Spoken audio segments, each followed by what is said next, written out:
नमस्ते दोस्तों और ज्ञान के खोजियों, साइंस वंडर्स में आपका स्वागत है। ब्रह्मांड के अजूबों के लिए आपका अपना पोर्टल। आज हम स्टार्स के जीवन चक्र को जानने के लिए एक शानदार सफर पर निकलेंगे। कॉस्मिक क्लाउड्स में उनकी साधारण शुरुआत से लेकर उनके ऑ इंस्पायरिंग ट्रांसफॉर्मेशंस तक, स्टार्स हमारे ब्रह्मांड के कैनवास को लाइट, एनर्जी और वंडर से रंगते हैं। मेरे साथ जुड़ें और एक स्टार के जीवन के फैसिनेटिंग स्टेजेस एक्सप्लोर करें, उनके रहस्यों को उजागर करें और कॉस्मोस पर उनके प्रभाव को समझें। कॉस्मोस के अजूबों से अमेज्ड होने के लिए तैयार हो जाइए। हमारी यात्रा शुरू होती है गैस और धूल के विशाल ठंडे बादलों से जो गैलेक्सीज में फैले हुए हैं।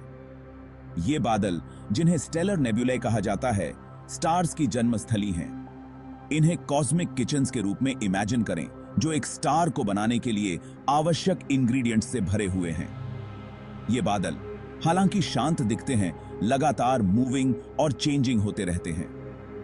ग्रेविटी, वो इनविजिबल फोर्स जो ब्रह्मांड को एक साथ रखती है, यहां एक क्रूशियल रोल निभाती है।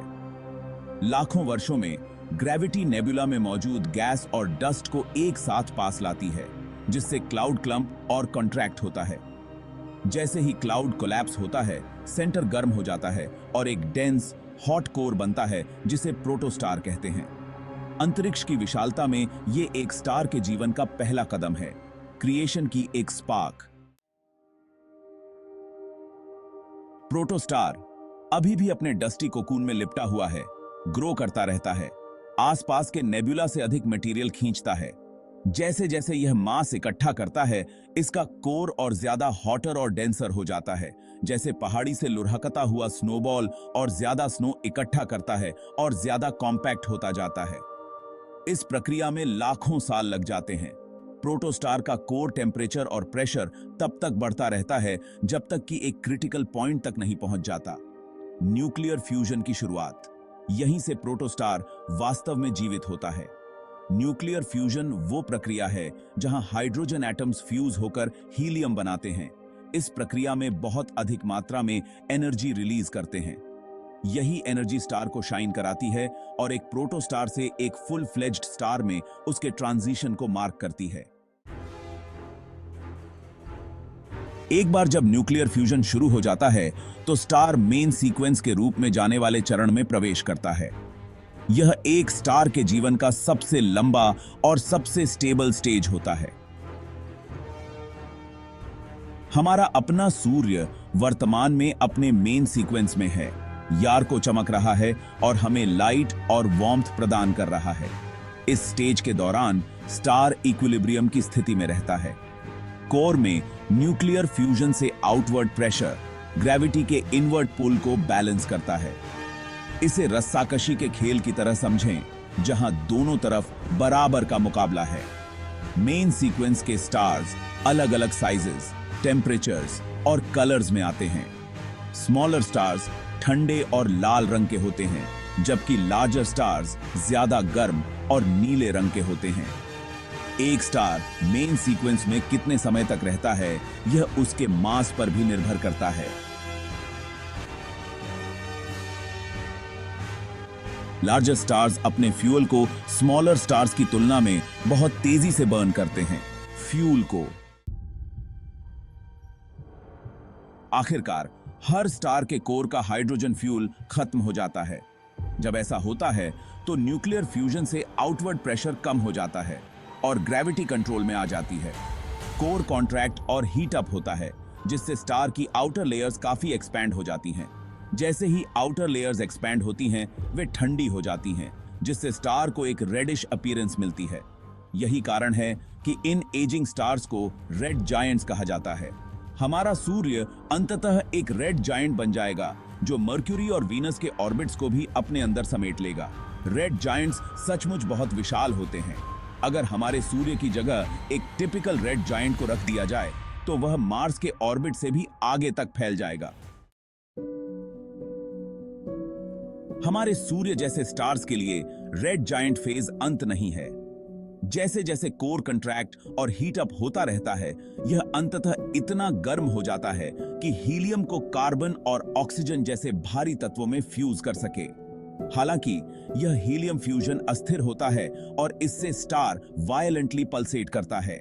ये पल्सेशंस स्टार की आउटर लेयर्स को अंतरिक्ष में एक्सपेल कर देती हैं, जिससे गैस और डस्ट का एक सुंदर चमकता हुआ शेल बनता है।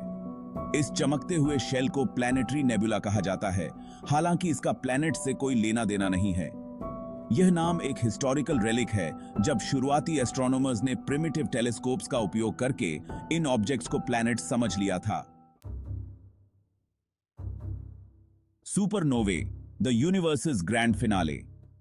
जहां हमारे सूर्य जैसे स्टार्स अपने जीवन का अंत प्लैनेटरी नेबुले के रूप में करते हैं, वहीं मैसिव स्टार्स का अंत बहुत ज्यादा ड्रामेटिक होता है। हमारे सूर्य से कई गुना बड़े ये तारकीय जायंट्स एक धमाके के साथ बाहर निकलते हैं, एक सुपरनोवा एक्सप्लोजन। जैसे ही एक मैसिव स्टार का फ्यूल खत्म हो जाता है, उसका कोर अपनी ही ग्रेविटी के नीचे तेजी से कोलैप्स हो जाता है। यह कोलैप्स एक शॉक वेव ट्रिगर करता है, जो स्टार की आउटर लेयर्स को चीरता हुआ निकलता है, जिससे एक बहुत बड़ा एक्सप्लोजन होता है, जो एक पूरी गैलेक्सी से भी ज्यादा चमक सकता है। सुपरनोवाए ब्रह्मांड के सबसे पावरफुल एक्सप्लोजन्स हैं, जो अकल्पनीय मात्रा में एनर्जी रिलीज करते हैं और स्टार के कोर में बने भारी तत्वों को दूर दूर तक स्कैटर करते हैं। ये एलिमेंट्स प्लैनेट्स, लाइफ और हमारे आसपास दिखाई देने वाली हर चीज के बिल्डिंग ब्लॉक्स हैं। एक है neutron stars and black holes, mysteries of the Cosmos. एक सुपरनोवा के बाद मैसिव स्टार का कोर पीछे छूट जाता है। क्या बचता है, यह स्टार के इनिशियल मास पर निर्भर करता है। यदि कोर हमारे सूर्य के द्रव्यमान का लगभग 1.4 से 3 गुना है, तो यह और कोलैप्स होकर एक अविश्वसनीय रूप से डेंस ऑब्जेक्ट बनाता है, जिसे न्यूट्रॉन स्टार कहा जाता है। न्यूट्रॉन स्टार्स इतने डेंस होते हैं कि उनके मटेरियल का एक चम्मच पृथ्वी पर अरबों टन वजन का होगा। वे तेजी से स्पिन भी करते हैं, जिससे रेडिएशन की बीम्स निकलती हैं, जो कॉस्मिक लाइट हाउसेस की तरह अंतरिक्ष में घूमती हैं। यदि कोर का मास सूर्य के द्रव्यमान के लगभग 3 गुना से अधिक है, तो ग्रेविटी इतनी स्ट्रांग हो जाती है कि कुछ भी नहीं, यहां तक कि प्रकाश भी इसके पुल से बच नहीं सकता है। स्पेस टाइम के इस रीजन को ब्लैक होल कहा जाता है। ब्लैक होल्स अभी भी रहस्य में डूबे हुए हैं, लेकिन वे गैलेक्सीज और पूरे ब्रह्मांड के एवोल्यूशन में एक क्रूशियल रोल निभाते हैं। The circle of stars. Stars का लाइफ साइकिल क्रिएशन, ट्रांसफॉर्मेशन और रिन्यूअल की एक कंटिन्यूअस प्रोसेस है। डाइंग स्टार्स से निकलने वाला मटेरियल इंटरस्टेलर मीडियम को समृद्ध करता है, नए स्टार्स और प्लैनेटरी सिस्टम्स के फॉर्मेशन की सीडिंग करता है।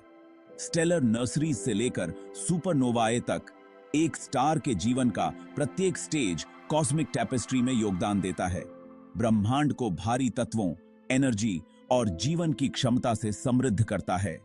हमारा अपना अस्तित्व इस भव्य चक्र का प्रमाण है, क्योंकि हमारे शरीर के परमाणु कभी स्टार्स के दिलों में बने थे। अगली बार जब आप तारों भरी रात को देखें, तो इन सेलेस्टियल ऑब्जेक्ट्स द्वारा तय की गई अविश्वसनीय यात्रा और हमारे घर कहे जाने वाले ब्रह्मांड पर उनके गहरे प्रभाव को याद रखें।